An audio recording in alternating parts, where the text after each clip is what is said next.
O Atos 2, entrevista de hoje, vai trazer uma pessoa muito especial. Ele é representante de uns grupos aqui da Zona Sul que está crescendo muito e está sendo muito reconhecido. Eles estão na ativa desde novembro de 2015 e esse grupo tem arrastado multidões aí. Eles levam muita gente para rezar, né? Eles desempenham diversas atividades como acampamentos, acompanhamentos, além das próprias reuniões, textos nas casas, as adorações. O grupo faz muita coisa, é um grupo muito ativo, né? Um grupo que está também ganhando notoriedade. Ele já está sorrindo ali, todo orgulhoso do grupo dele. Está ganhando muita notoriedade. As adorações que eles fazem, principalmente aqui na Zona Sul de Teresina, todo mundo vai saber quando a gente disser o nome. Ele faz parte da geração Aleluia. E ele é o Denis!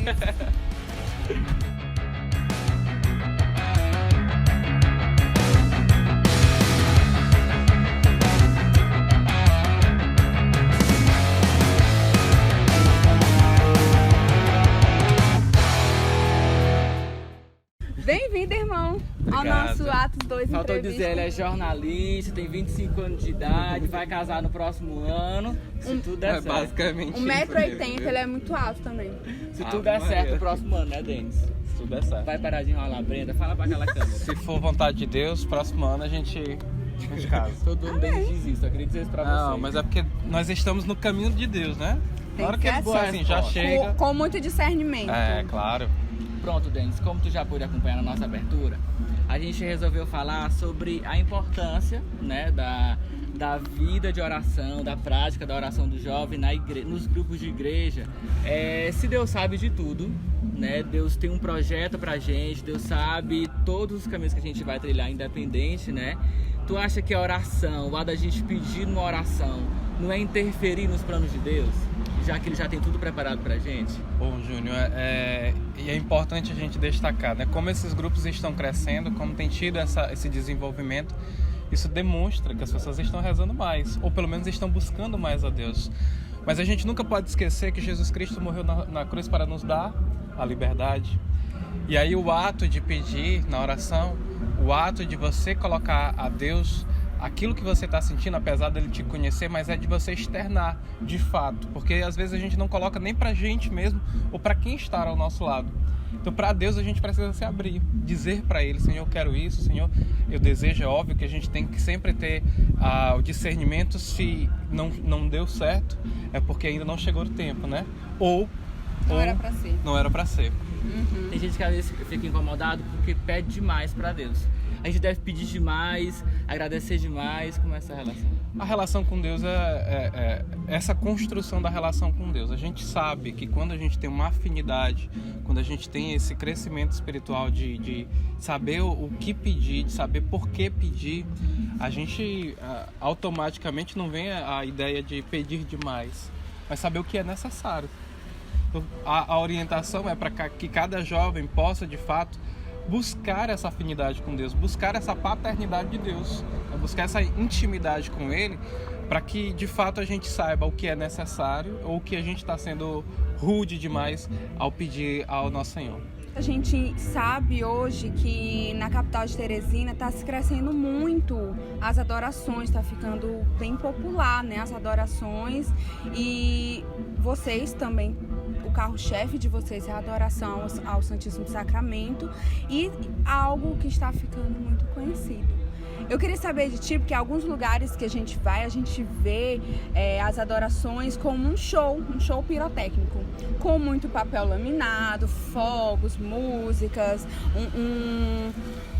um grande coral, instrumentistas e tudo. E eu queria saber se lá realmente eles rezam de fato ou estão lá pelo show, por quem vai conduzir, por quem vai cantar. O que tu acha disso? Nessas adorações, Jesus ainda é o centro? Ainda é. É polêmico, né? Porque a gente tem sempre que ter A gente adora a polêmica. Mas a gente tem que buscar o que é bíblico, né? Pra gente poder, de fato, inserir nesse discurso.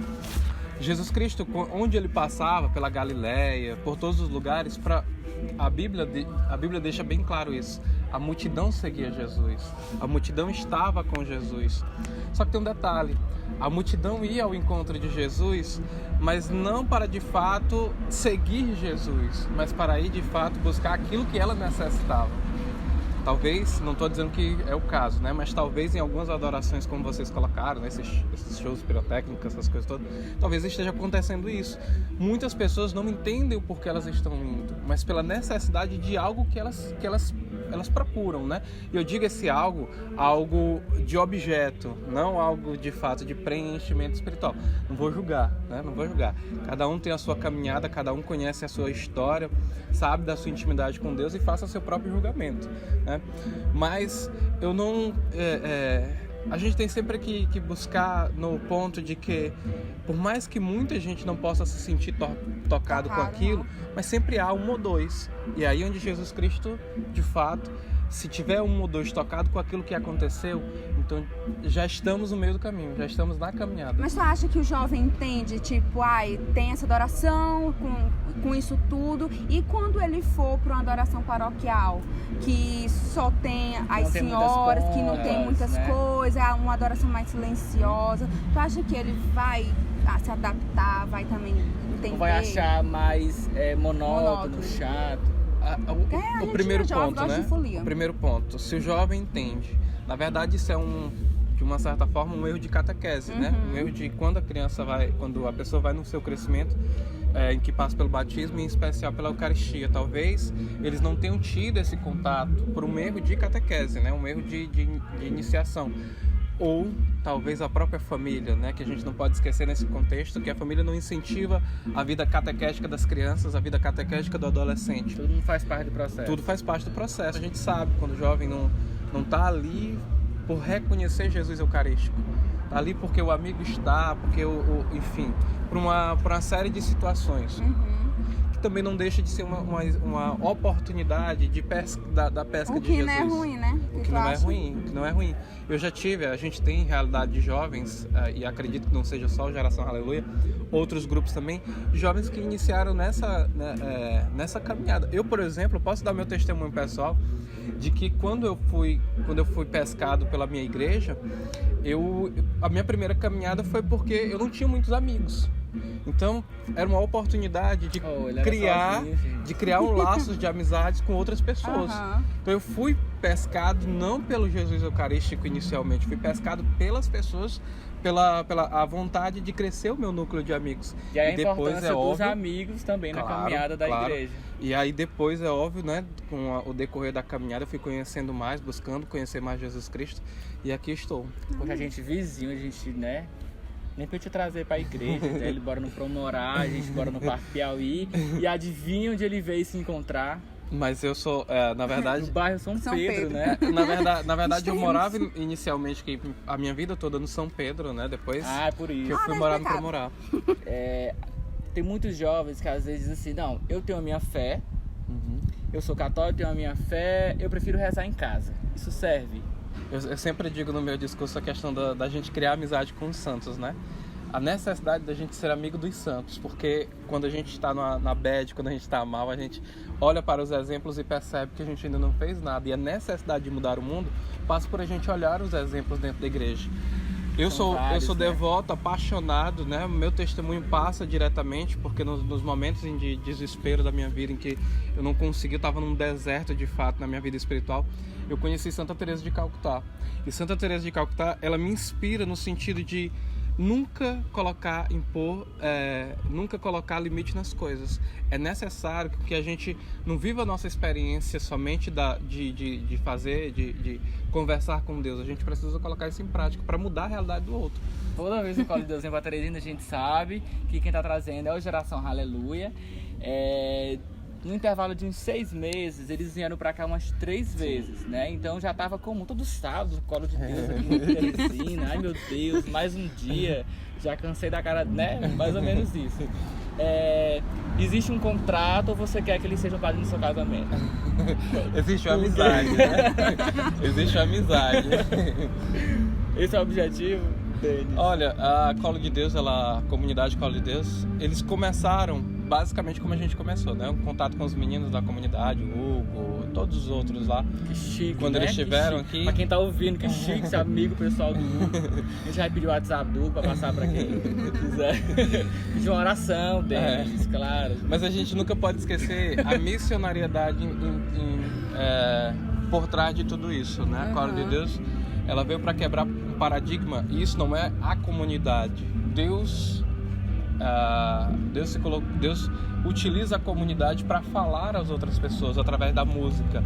A missionariedade da música da comunidade faz o diferencial na vida de muita gente. Por que a gente tem essa amizade? Porque foi criada uma imagem de que existe uma dificuldade de você ser jovem no mundo de hoje. E a comunidade, ela quebra esse paradigma através da música, de que não existe dificuldade. Quem coloca dificuldade é cada um de nós. Coloca, impõe limites, acha que a gente não pode viver a gente não pode viver a santidade, não pode viver a castidade, não pode viver essa missionariedade no dia de hoje. Arrasou mesmo. Bem, e falando de Colo de Deus, falando que já foram muitos shows que vocês promoveram, mas não só isso. Vocês também fazem o Rally em casa, né? Aleluia no lar. Aleluia no lar. E eu participei, eu tive a graça de ir lá palestrar também, fazer um pouco de momento de oração. E que incrível esse trabalho de vocês. Eu queria que tu comentasse um pouquinho da extensão do trabalho do Aleluia, por alto, assim, dizendo um pouco do que o Rally faz. Não só promove o show da Colo de Deus, não. Eles fazem muito mais, tá? Não é só evento. Eles não só postam fotos, Não só postam almoçando com o pessoal da Colo. Eles fazem muito mais, gente. Muito mais. Eu queria que tu comentasse um pouquinho. Claro. Primeiro, como surgiu o Aleluia, né? O Aleluia surgiu primeiro no coração do Terence, né? Do Terence Neri, que é um dos coordenadores, um dos fundadores dessa missão. Você é um dos coordenadores do grupo. Sou um dos coordenadores também, né? São quantos coordenadores? Dá Nós os somos nomes aí. o coordenação de modo geral, eu, Denis, né? O Terence Neri e o Matheus Fernandes. A gente faz uma trinca, né? A decisão passa primeiro pelos três. Depois a gente tem os núcleos de trabalho, né? Que é o núcleo da intercessão, o núcleo da comunicação, da música, da estrutura, da formação, da pregação. São esses núcleos de trabalho. Já tem data para o próximo acampamento? Se Deus quiser, no começo do próximo ano. A gente pretende até o final de 2018, né? A gente pretende terminar algumas formações que a gente necessita. E aí no começo de 2019 a gente vai fazer o Acamp Rally. O Denis falou em off que vai dar de presente 2 entradas, uma pra mim e uma pra Catarine. E o mais legal, ele vai dar 2 pra gente sortear com o pessoal do Atos. 2, muito obrigado por essa gente. Que é isso, não precisava, não. E a gente pretende trazer surpresas, viu? No acampamento de 2019 a gente pretende aí fazer uma experiência bem profunda mesmo assim. A gente pretende ao longo também dos próximos anos realizar outros eventos aí, para que a gente tenha cada vez mais uma Teresina carismática, uma igreja cada vez mais carismática. Mas é sério o brinde da... Vamos estudar. Porque ele desconversou. Denis, muito obrigado por receber a gente nesse domingo à tarde. Pra você que não sabe o dia que a gente tá gravando, já tava dormindo, coitado. Não tava dormindo. Mas eu queria estar em casa. Denis, pra encerrar, a gente sempre pede que o entrevistado ele destaque um versículo que é muito marcante pra sua vida, pra esse momento, enfim. Não sei se eu posso destacar um versículo, né? Mas tem uma frase de Santa Teresa de Calcutá que me resume muito, que me acompanha, né? Ela diz que eu por Deus e Deus por mim. Pela intimidade que ela criou com Deus, pela intimidade da missão que ela criou com Deus. Denis, muito obrigada. Continue promovendo vários shows do Colo. Segue a gente tem várias câmeras aqui, curte, compartilha. Vai lá também no Instagram do Geração Aleluia, @Geração Aleluia, pra você acompanhar também as nossas missões. E comenta lá embaixo, queremos mais Colo de Deus em Teresina, porque o Atos 2 é Yeshua completo lá. Reina muito Yeshua. Obrigada. Denis, obrigado. Até mais, até o próximo, né? A gente tá sempre aqui à disposição para conversar mais sobre Deus. A gente ama isso. Vamos conversar muito. Tchau, gente.